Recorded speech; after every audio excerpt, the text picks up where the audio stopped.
Is there a, we have to open this hearing, Mr. Chairman. How's that? Is there a, At least 10 in there. No problem. whatchamacallit? One of my kids ask Notice for of every day. hearing. I'm sorry. That's all right, you're busy. I was getting Devin. Had a Devin was closing giving, right Devin's across gonna, the street. he's 4.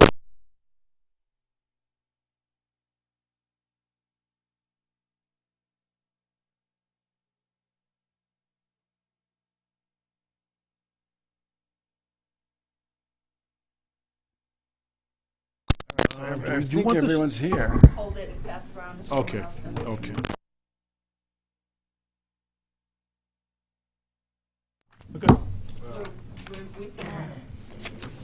Good evening. Welcome to the Zoning Board of Appeals meeting for August 1st, 2018. This meeting being audio and video recorded per the open meeting laws of the state of Massachusetts. Tonight we have a couple of hearings that will be continued, and then we'll continue with the enclave hearing. So first at 7 o'clock, we have the Preserve at Abbeville and Abbeville Commons. The applicant has asked if we could continue this hearing again until 8:15, 2018, which we will do at 7:30. So could I get a motion to continue the Preserve at Abbeville and Abbeville Commons until August 15th at 7:30 PM here in room 124, Town Hall? So moved. Have a second? Second. All those in favor? Aye. Thank you. Okay. We have another 5 minutes, and then we will be opening up the public hearing for 6 Hill Street, and the applicant has also asked for a continuation until 8:15 as well. So we've got about 5 minutes, Mr. and then Chairman, we'll it's address that. posted at 7 PM. Okay, you're right, Mike. Thank you. I was looking at the August 15th. I appreciate it. All right. Joe, would you please read the notice of public hearing for 6 Hill Street, the special permit? Yes. Notice hereby given in accordance with Chapter 48 of Massachusetts General Laws and any and all amendments thereto, that a public hearing will be held by the Zoning Board of Appeals in Room 124 at the Norfolk Municipal Building on Wednesday, August 1st, 2018, for the following application. Nathaniel Hunter at 7 p.m. for 2 special permits pursuant to Massachusetts General Law, Chapter 40A, Section 9, as amended, in accordance with Section J7A2B of the Norfolk zoning bylaws, to allow a contractor's headquarters in an off-highway area to allow outdoor storage of more than 3 commercial vehicles, limited to a rear yard of minimum 30,000 square feet of land area, in accordance with Section J4B 1B3 of the Norfolk zoning bylaws, to allow outdoor storage of fuel, refuge, materials and/or equipment screened from view with a solid fence structure and located to the side and/or rear of the building to which it is an accessory. The property is located at 6 Hill Street, Assessors Map 25, Block 84, Lot 7, in the C1D zoning district. Thank you, Joe. The applicant has asked the board, could he have a continuation until 8:15 in order just to clear up a couple of matters with this property? So could I get a motion to continue the 6 Hill Street special permit requests, or 2 special permit requests, till 8:15, 2018, at 7:10 PM? So moved. Second. All those in favor? Aye. Thank you. Okay. Now we have to wait. Now we have to wait. We have at 7:15, we will be continuing the public hearing for the enclave. Any additional business tonight? We don't have any other business at this time, and we Okay. have no minutes, Amy, correct? Right, I didn't do anything. Okay. Okay. Chris, could we take a 10-minute recess while we, for 7:15? Thank you.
Welcome back to the Zoning Board of Appeals meeting at 7:15 PM on August 1st.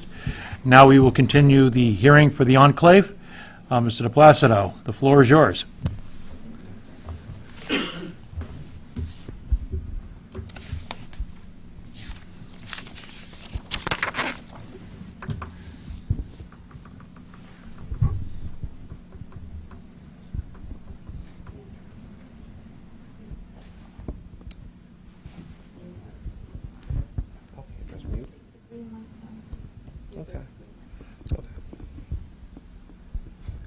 Good evening tonight. My name is Thomas De Placido, representing Norfolk Holdings and the Enclave project off of Village Green. I think just a few minutes here, just sort of a recap, because there's been quite a few meetings. I know there's been members present and people in the audience that have and have not been here through summer vacations and everything. But just as a recap, this project started with 56 condominiums of age-restricted housing. That was in a different layout than what you see here before you tonight. Comments that we received back from the board about that layout is that it was very linear. This was one of the original layouts. It was very linear. The houses were in a row. Wanted some greater separation, some different looks as you drive down the street. Didn't want it to be similar to other 40Bs that were permitted. With that, the intensity or density wanted to be reduced, and we looked at that, came up with a few different versions and renditions as we worked through here with this. Sort of fast forward to the last meeting, we looked at a completely different layout again. It was a well-received concept plan, I think, that everybody liked. It was 48 units of age-restricted housing, had a lot of ranches in it, and did have some two-story with master bedrooms on the first floor. And I think everyone sort of generally liked the concept and the layout of that plan, but once again, it was 48 units, and was concerned. The board was concerned about density, and you know, in the neighborhood around here, the houses are on 30,000 square foot lots, roughly about 150 feet of frontage, and wanted to make it more similar to the neighborhood that this project would be surrounded by, and we took that comment and sort of got a feel that we're looking at 40 units or less with everything. I did spend some time with Sam Mermelstein, the owner of the property, and in a lengthy conversation and conference call, and I just talked to him, and we had a great discussion, and we said, what's the minimum that we can do and make this work, put it together, make it look as close as we can to the existing neighborhood that surrounds it. Out of the last meeting, one of the things that helped us out a lot is the board wasn't adamant about keeping the age restriction, so that gave us a little bit more flexibility in some of the designs with that and what we would come forward with. And out of that discussions and conversation with Sam, we actually came to actually running multiple performers that we were going to shoot for 28 single-family residences. That then put Bowler and myself, Matt Merver, Jason, and the Bowler team at work trying to figure out, can we make 28 come together in a subdivision road as close as possible to subdivision standards with everything. And we started doing that all together. At about, well, through the weekend and everything, had a couple of versions that came through. And by about noontime today, 11 o'clock, we were, 28 just isn't going to work. The board's not going to be happy with that. We actually chopped off 2 more units. I had a conversation with Sam that in the afternoon and just said, I think this is what we need to do to make it look nice and to blend it all in. And we ended up with 26 single-family home lots. I'm not going to get into all the details about lot sizes, setbacks, and everything else. I'll let Matt get into that. But that's basically what we did. We came back, and what you see before you here tonight is a subdivision, 26 single-family homes.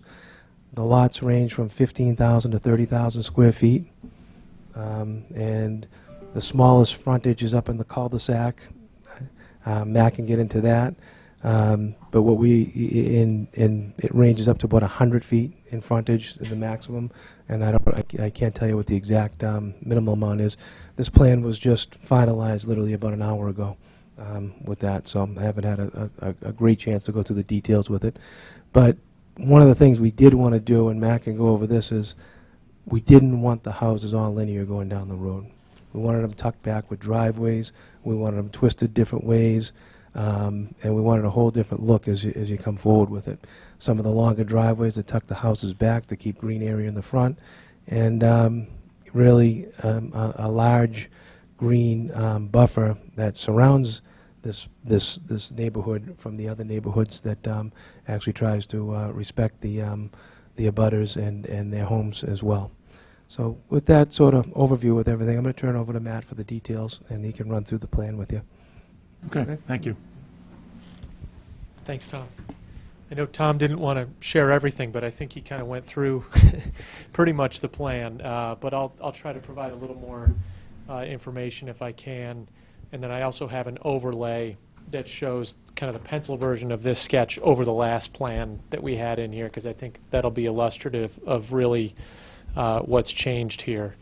But essentially, we're looking at a roadway length of about 1,300 feet out to the end of the cul-de-sac here, with a 50-foot right-of-way, room for a sidewalk on both sides of that roadway. And then we're incorporating a small pocket park here with a trail easement connection that could get people down into the open space beyond. But essentially, a walkable, compact neighborhood where we've been able to bring the houses a lot further from the abutters in all directions, really, by bringing the roadway sweep down quite a bit from where we had it before. The roadway, if you'll recall, on the previous plan was right about here.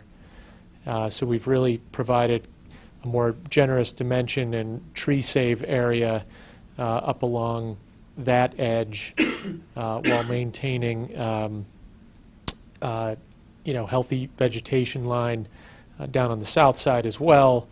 And really that's done by just having a double loaded roadway without a loop or any additional pavement. And all of the frontages, as Tom mentioned, range from 200 feet on this unit. Some of these are 100. We've varied the shape of the lot based on how deep they are and by the type of house that we're putting on it. There's several different unit types that we're looking at that range from a side entry. There are about 8 to 10 side entry units on the plan where the garage is not right out front, so the front door and porch face the street, but the garage does not.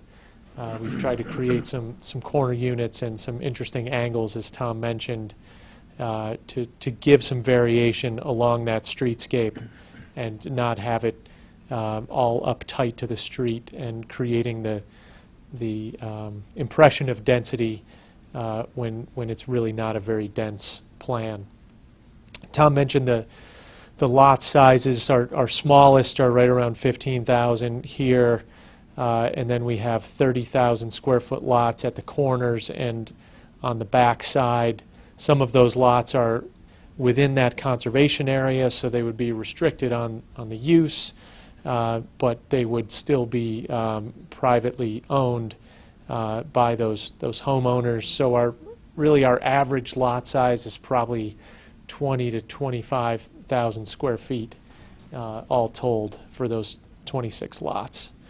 We can get into more detailed calculations as we refine the plans, but that's roughly where we are right now. Each home has frontage on the subdivision road, and those frontages range from 100 feet to some of these narrower frontages are more like 40 to 45 feet, where we come around the radius, but then those lots open up much larger to the rear. We've maintained some setbacks that we were maintaining before. We're no closer than 25 feet to our surrounding property line. And as I mentioned, we're in most cases bringing the roadway and the units further away from the homes on Village Green. Amy, if you wouldn't mind going to the other PDF that I had on that blue line sketch on aerial. So it's a little difficult to see, but the blue pencil is on top of the previous plan that you saw at the last hearing. Oh, thank you. So the old positions of the homes were 25 feet from this rear property line. We've pulled them all down further away from that. In some cases, we have we've got 190 feet to this unit here. Our closest one here is at about 60 feet from the property line, where we were 25 feet before.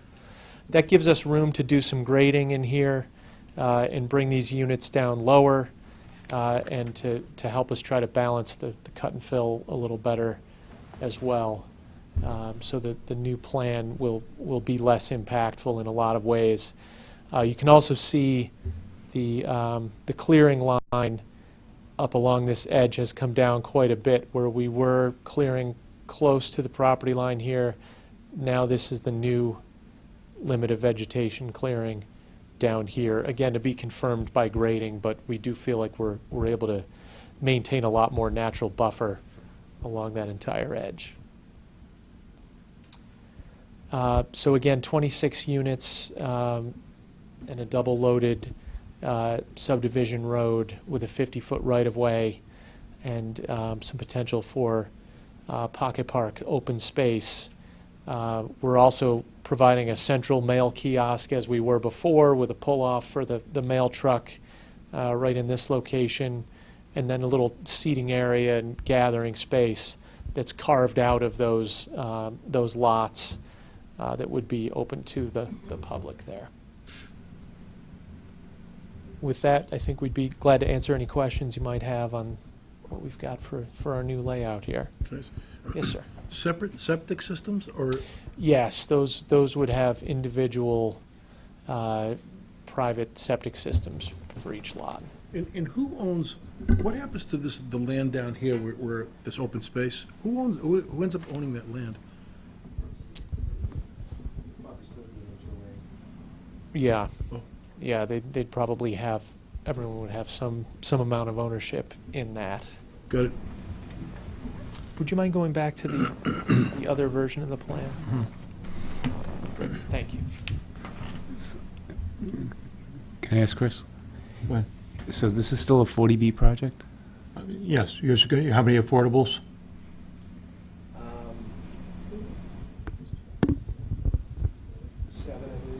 7 affordables? Okay. So yes. Okay. Yeah. No, because like instead of this being a subdivision, you know, because usually subdivisions start with the planning board and Yeah. then special permits come our way, stuff like that. Okay. Mhm. All right. Do you have any other questions? No, not at the moment. Okay.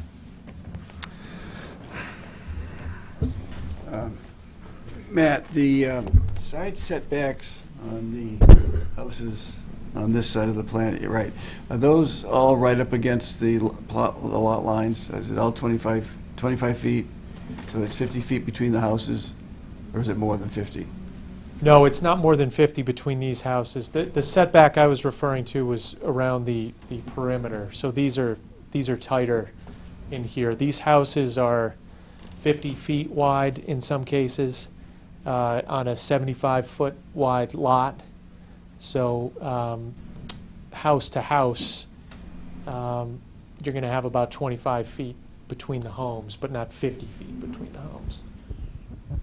That was actually a good question. You had said earlier there was going to be 25 feet to the property lines or to the house? To the outer perimeter of our boundary, we've maintained a minimum of 25. 25, okay. But within the development, we have tighter than 25-foot setbacks. Go ahead, Medora. Are these all 3-bedroom? Are they a mix of 2 and 3-bedroom? What's the? They're a mix. I'm not sure exactly at this point. It would be a mix of 3 and 4 bedrooms. 3 and 4-bedroom, okay. And this is with no age restriction for ownership? Correct. But all 3 and 4 bedroom? No 2 bedroom? It doesn't appear right now. This is very preliminary, so we have a lot of kinks to work out of it, and the board likes this concept. This, Chris? And what did you, Okay, no, you go ahead. Matt, what did you say or tell them about the conservation land on the back side, the south side here? Is that going to be put into a trust? How is that going to be handled?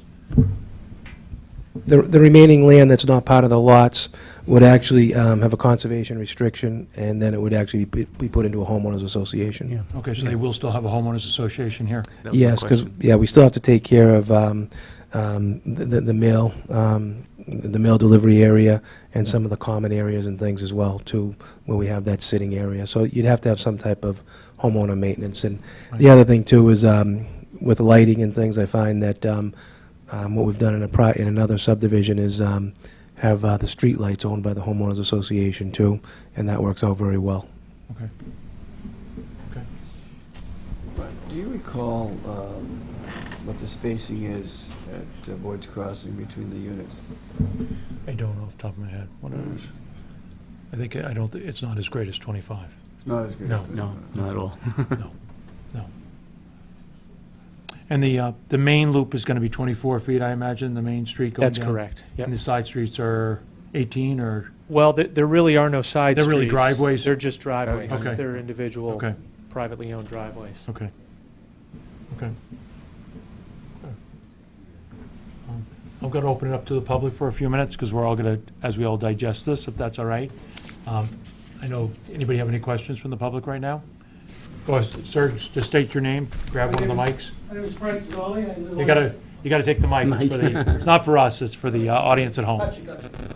Is that on? All right. My name is Frank Zolli. I live on Stanhope Drive. I presume with 4 bedrooms and 3 bedrooms, you're talking 2-story houses in most cases? Yes, that's correct. Okay. That was my question. Yes, back. I'm Donna Shaw. I live on 11 Village Green. In looking at this plan, it reminds me a lot of Hickory Lane, which, did you build that? It's between River's Edge and Pin Oak, those 8 houses that are in? Oh, yeah, yes. Yes. Is this going to be a similar representation of that? That's a very attractive piece of housing that was put in there. It's built in with very little land stripping. Each one is nestled right in and looks very nice.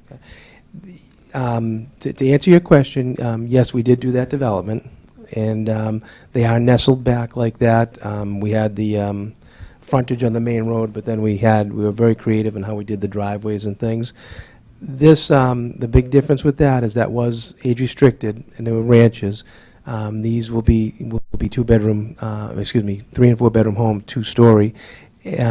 But if you want to look at the way the driveways wind back and the way that these alternate, some closer, some further back, that does have that same look over there in Hickory Bend over there like that, where you have some that are a little closer to the street, some that are tucked back, some longer driveways, and some nice buffers in between. There are some that are closer together, but the way they're turned, I tried to take the same approach, and sort of the way those were positioned with this type of thought here. And then also the curve in the road, I know he's not here tonight, but I know Devin had a lot of comments with, the straight road, and we wanted to put a curve into it. And I think that's some of the things that make that neighborhood very attractive, and it's also some of the things that you really don't say, it doesn't hit you initially, but that's some of the things that the village, what makes that attractive too, sort of the winding roads and everything.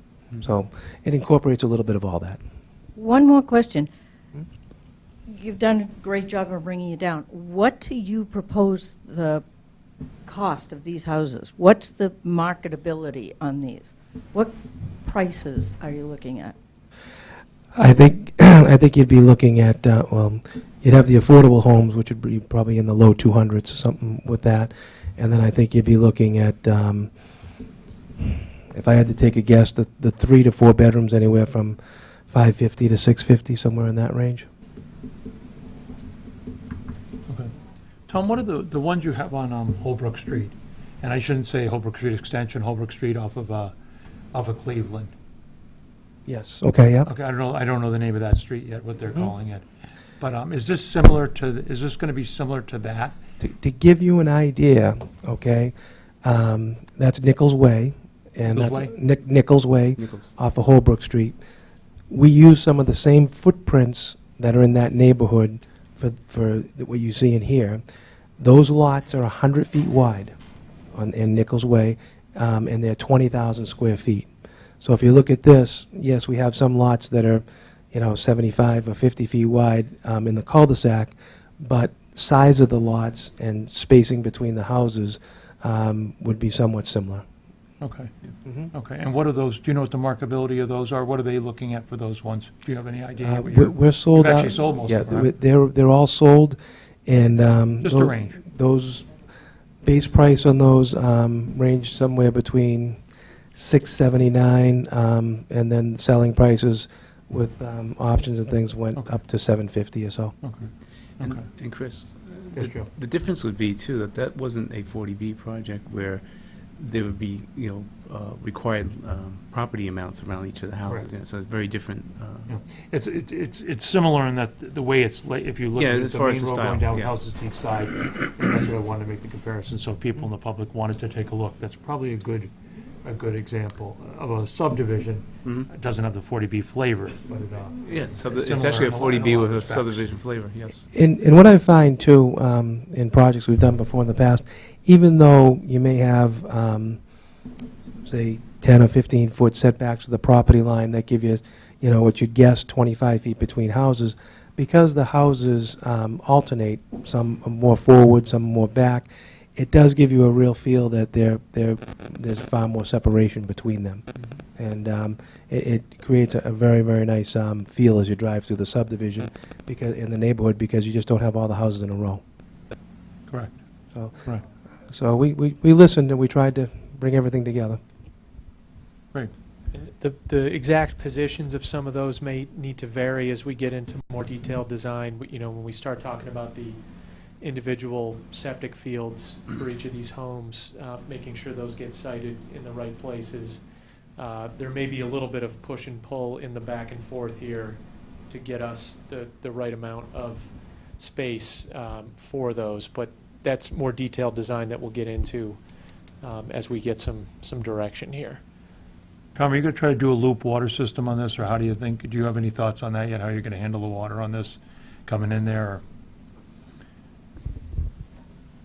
or haven't you got that far yet? I know it's, We really haven't got that far yet. Even the other plan didn't have a looped water system It did out not. of the project. We don't have access to go out to someplace else unless somebody wanted to give us an easement to tie it back through with it. Looping back onto Village Green, I mean, with that. The other way would be a lot of intrusion going through the wetlands and everything. Okay. So, no, we don't have a looped system through there. So it'd be just, be like any other dead-end subdivision type of thing with, where it just ends. and the road's going to be 1,300 feet long, is that what? That's right. Roughly from there to there is about 1,300.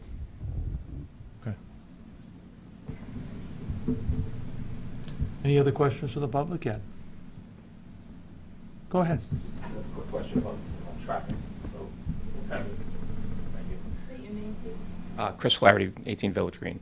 What kind of increase in traffic do you expect, like downgrading this from the 55 and over? We don't have our traffic consultant with us here, but just in cutting the number of units in half, I've got to think we're less trips, but I think we would need to consult with Mr. Scully on that. Chris, I think there's going to be, one of the things we had with the age restricted prior was the count was down. They actually used a lower count because for some reason they thought people over 55 don't drive as much. So this will require the traffic study to look again at those under 55. But I think they were within range they were below range with the age restricted, and not far off with the unrange restricted. So I think there'll be a little tweaking, but I think we're going to be within a good range. But we will look at that. Other questions? Go ahead. Got to grab the mic again.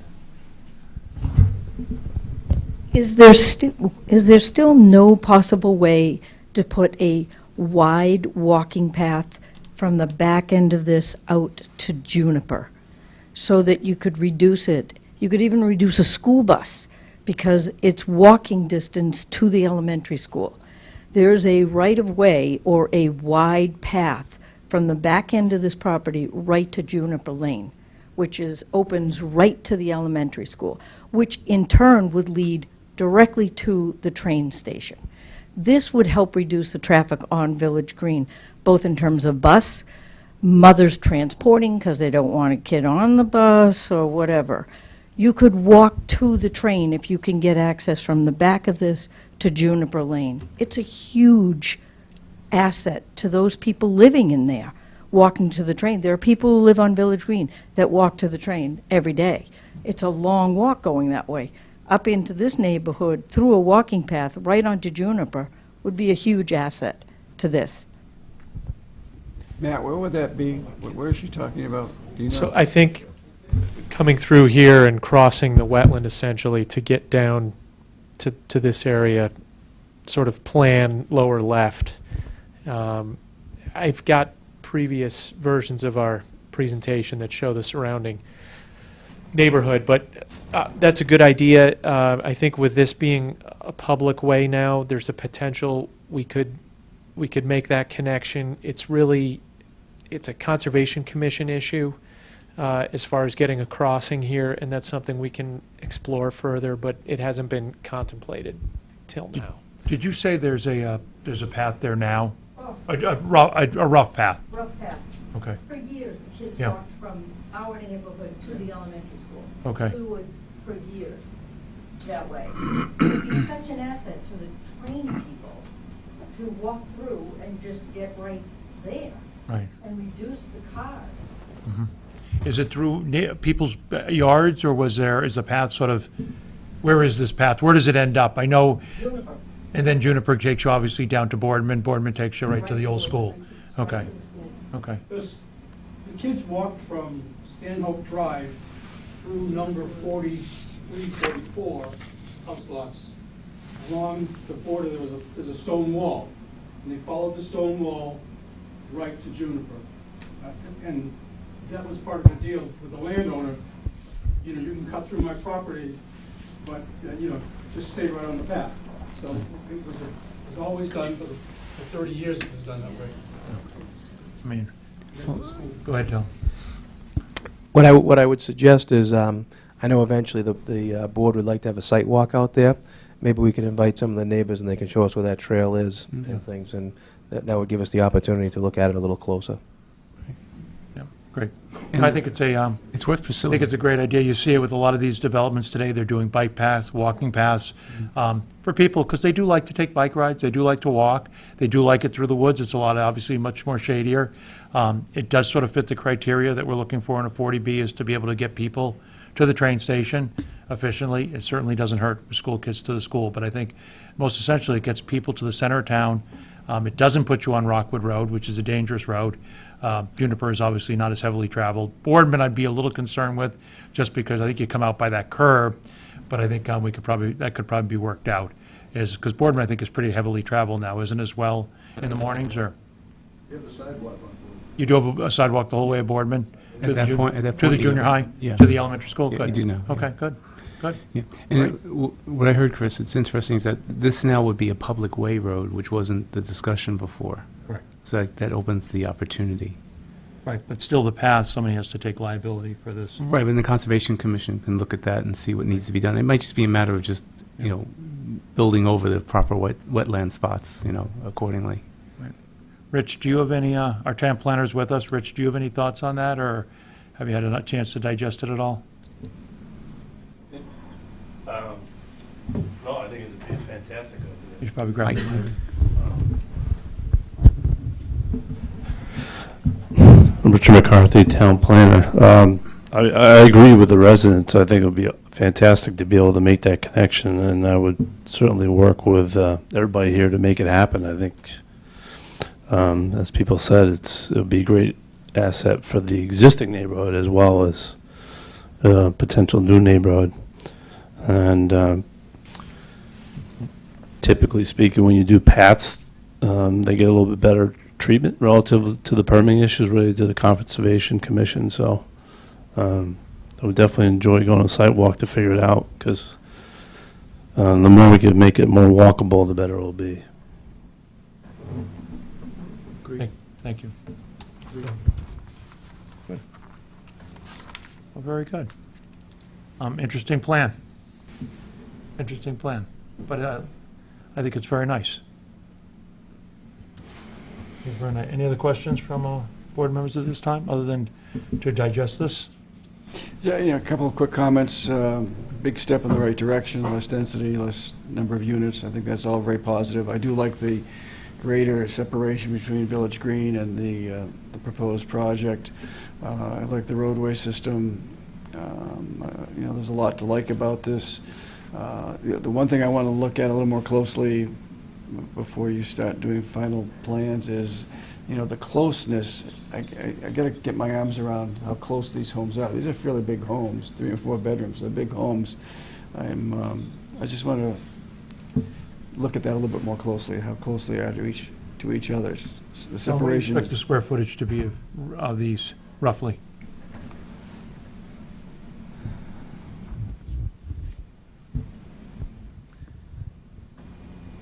I'm going to say approximately 2,000 to just under 3,000 square feet. Okay. So the 4-bedroom probably being, I'm just thinking over at Nichols Way, those were, I think, about 2,700 to just about 3,000. The way that they were, the way that the original marketing plans were put together. And then some of the 3-bedroom that we're looking at here potentially, I think they're around 1,800 to 1,900. Yeah, approximate. Smaller units, okay. So it would range, approximate number is 2,000 to 3,000. Okay. But remember, that's on 2 floors now, so you're looking at 1,000 square feet per floor. So basically, a 25 by 40 footprint on each level. Mhm.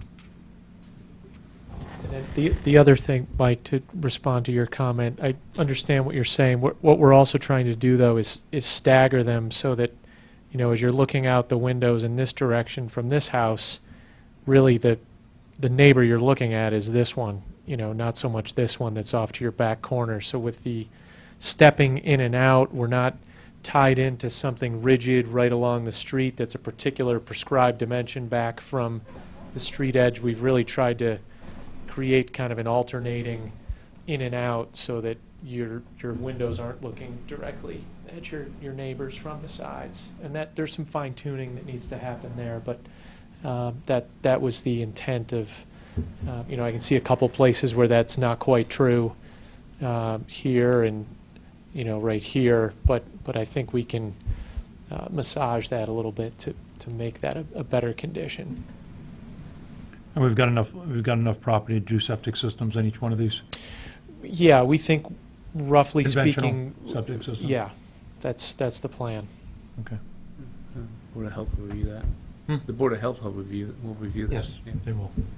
Yep. I have a question. Go ahead. With the density You- of these... You have to take a mic again.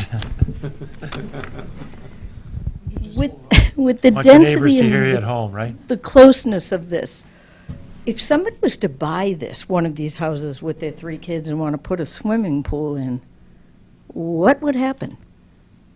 Do you have enough land on any of these houses to put a pool in? And do you make that perfectly clear when you're selling this house, that there is no way, with the size of these lots, that you'd be able to put a swimming pool in?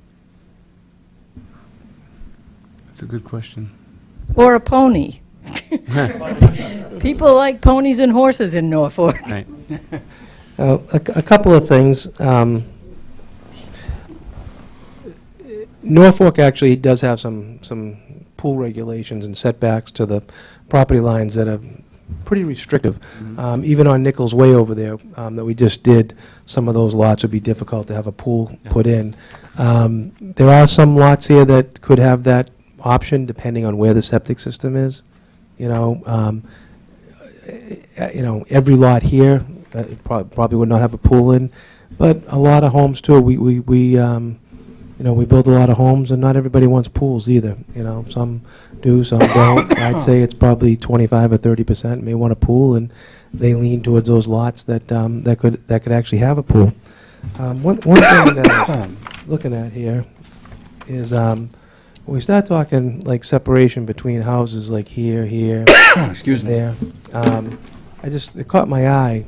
If you look at the separation between the houses in the existing neighborhood up here, you've got some there, and it's tough to see all the way around. Looks like you have a couple there.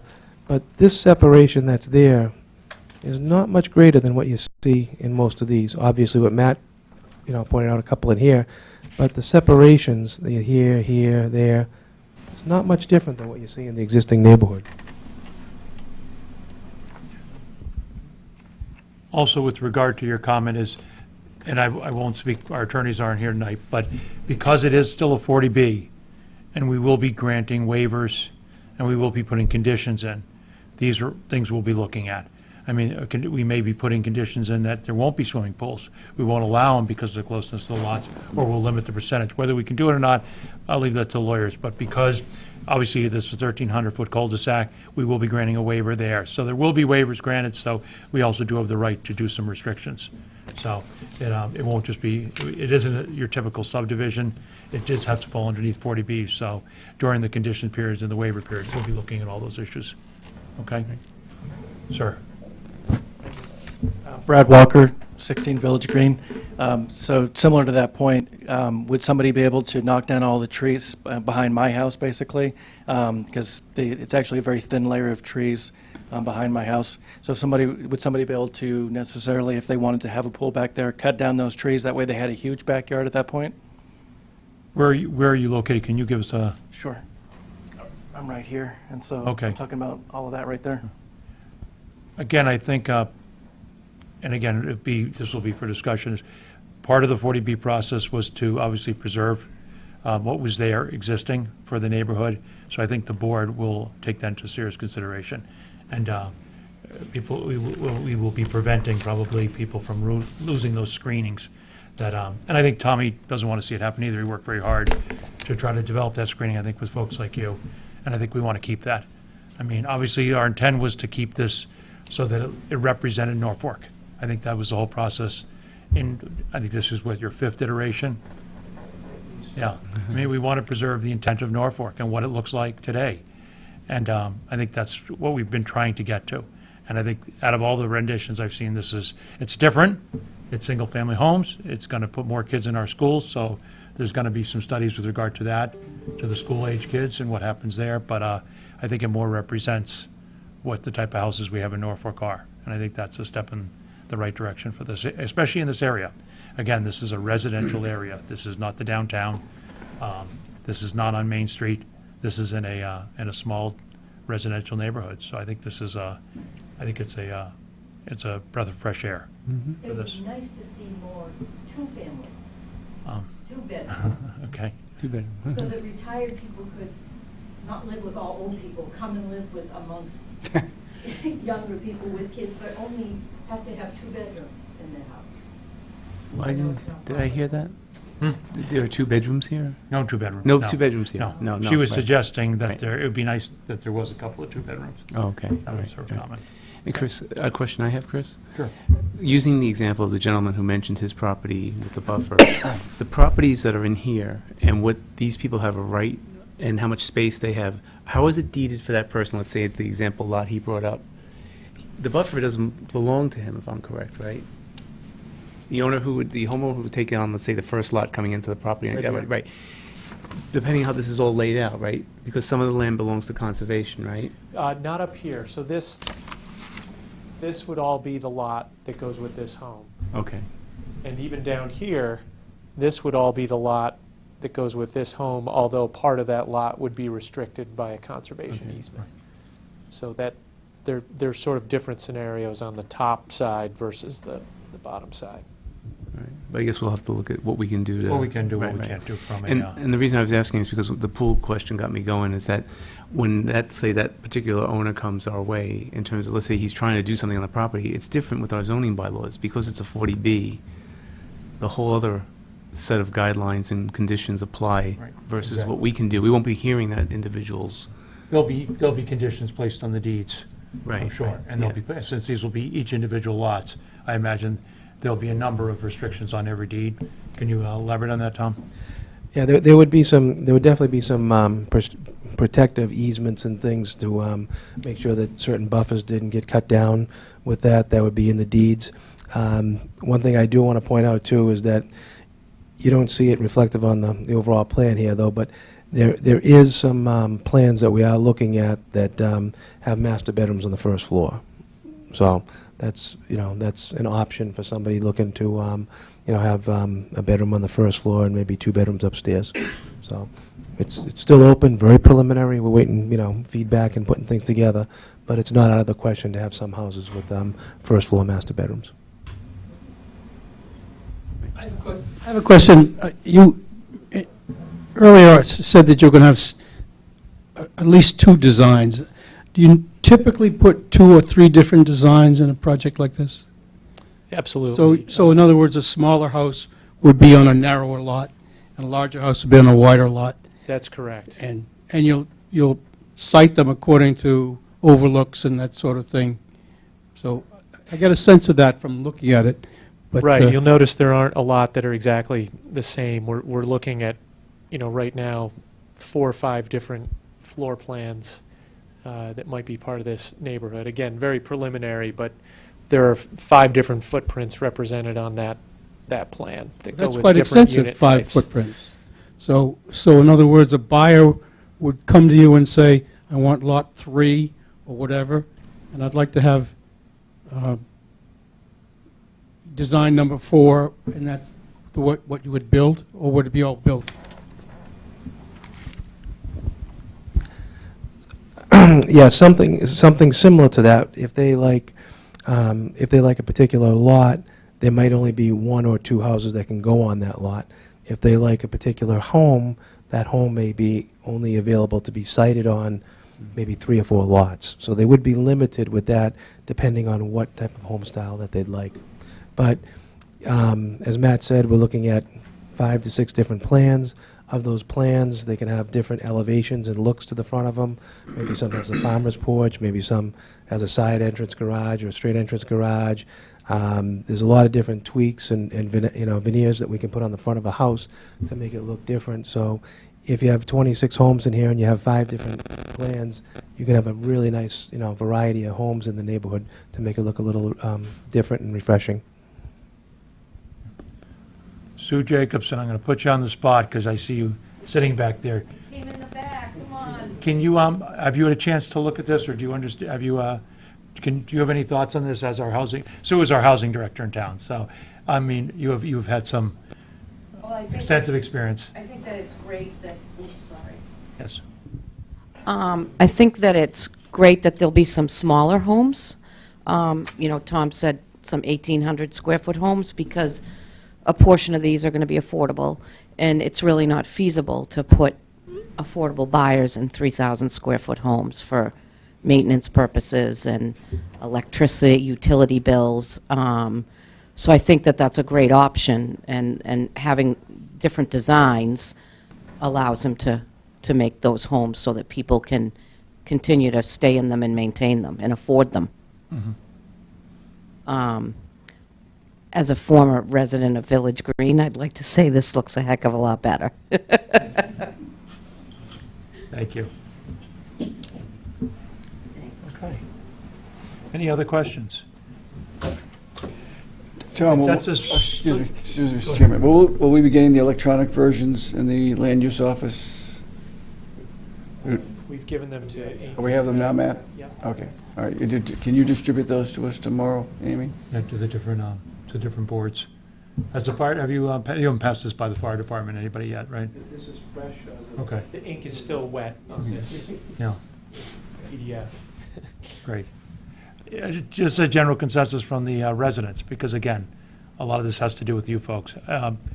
I know a lot of you, we haven't seen, a lot of you have we seen at prior meetings. How do you feel about this as an overall? Is this a better plan as far as, I'm getting the sense that it's a better plan than what we've seen in the past?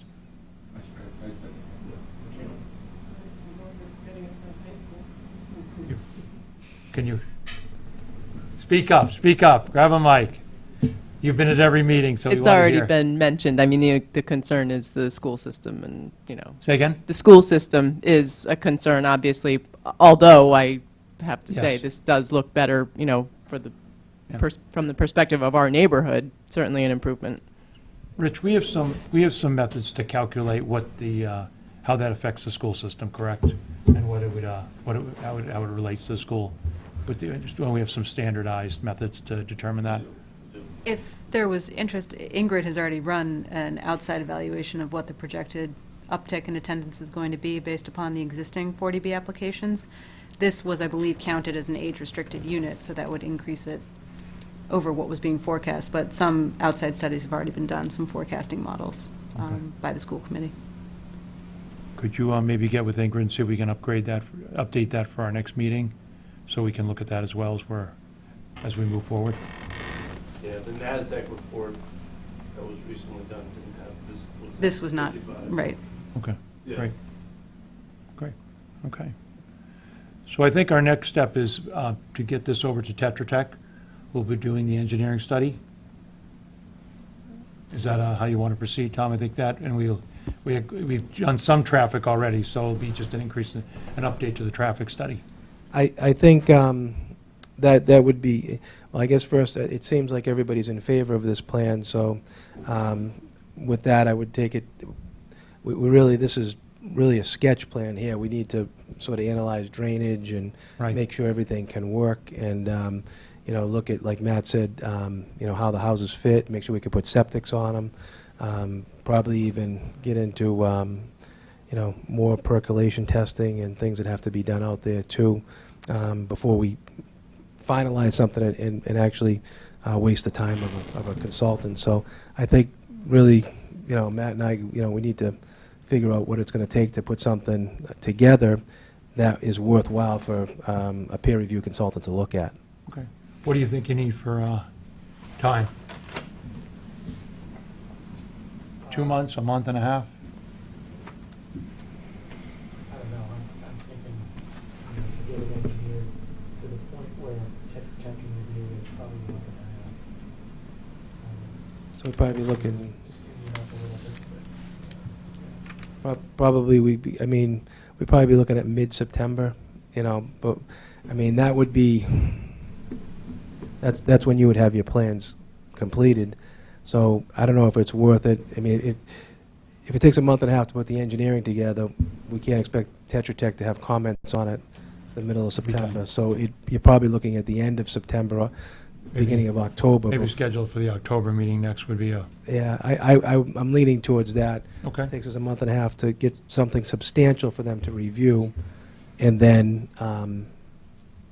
probably at least 3 weeks for them, 2 to 3 weeks for them to review it. And it'll give us some time. I mean, we got to review it again. Obviously, we want the different boards in town to look at it and provide feedback before you get heavy into the engineering plan. Yeah, that's something too I'd like to do. I'd like to take it, at least run it by DPW, fire chief, Right. and some of these things, and before we go heavy into the engineering, to make sure we're going in the right direction with it, and then get in the heavy engineering and move forward with the design. Rich, What I was going to say is, you want to grab Mike? As far as touching base with different department heads for the drainage system, would definitely like to see in discussions with Bob McGee if we could look at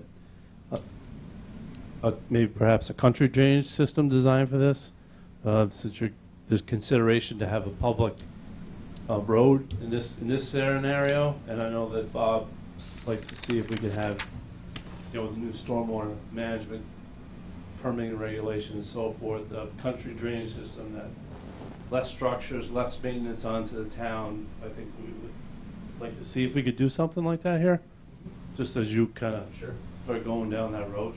Okay. Okay. Okay. there was a comment behind. Just one more thing. In regards to the mailbox situation, because you've reduced this and each one has a driveway, would it be possible to do away with that community mailbox thing and just everybody gets a mailbox? Would the post office, like, deliver it to everybody's like they do on Village Green? I would love that to be the case, but having done numerous subdivisions in the last couple of years, the United States Post Office will not deliver to single-family homes in a new subdivision anymore. We actually have to create a kiosk for delivery.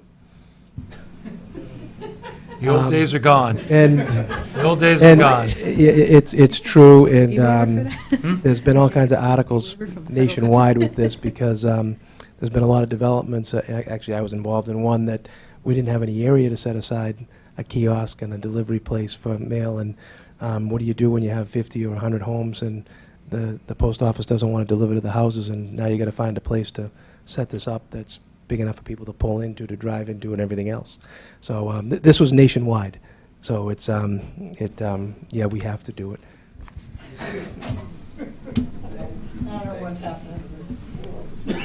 Mr. Chairman, as an interim step, I don't think this would be too much of a request for Matt. I would like to see, I know this is a preliminary step, looks, moving in the right direction. I'd like to see what the lot sizes are, length of driveways, and the distance between all the housing units.